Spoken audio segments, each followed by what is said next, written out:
আজকে আমি আপনাদের সাথে শেয়ার করব আমি কিভাবে আলু দিয়ে গরুর মাংস রান্না করি। তো এখানে আমি 1 কেজি গরুর মাংস নিয়ে নিয়েছি।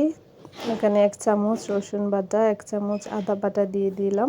একটা টিপস আপনাদের সাথে শেয়ার করি, গরুর মাংস রান্না করার সময় আদা রসুন বাটার পরিমাণ কিন্তু সমান সমান দিবেন, তাহলে দেখবেন খেতে অনেক মজা হয় তরকারিটা।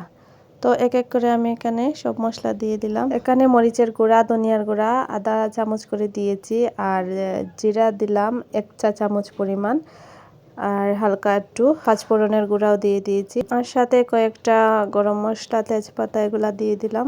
এখন সব কিছুকে ভালো করে মাখিয়ে ম্যারিনেট করে 10 মিনিট রেখে দিয়েছিলাম। তারপর এখানে আমি পেঁয়াজ দিয়েছি 1 কাপ পরিমাণ দিয়ে দিয়েছি, আর সাথে হাফ কাপের মতো তেল দিয়ে দিয়েছি। এখন আমি রান্না বসিয়ে দিলাম। আমি এখানে কোনো পানি দেইনি, পানিটা বের হয়ে গিয়েছিল, তারপর এভাবে শুকিয়ে নিয়েছি। এখন আমি পানি অ্যাড করব।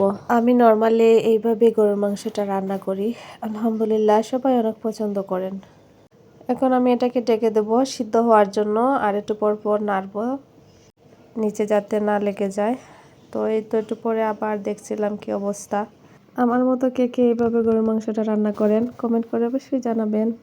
আমার মাংসটা প্রায় সিদ্ধ হয়ে এসেছে। এখন আমি আমার আলুগুলোকে ভালো করে ধুয়ে মাংসের সাথে দিয়ে দেব। এখানে আমি 1 কেজি মাংসের সাথে প্রায় আধা কেজির মতো আলু দিয়ে দিয়েছি। আমরা যাই রান্না করি না কেন, আমাদের সব কিছুর পরিমাণটা কিন্তু অনেক ইম্পর্ট্যান্ট।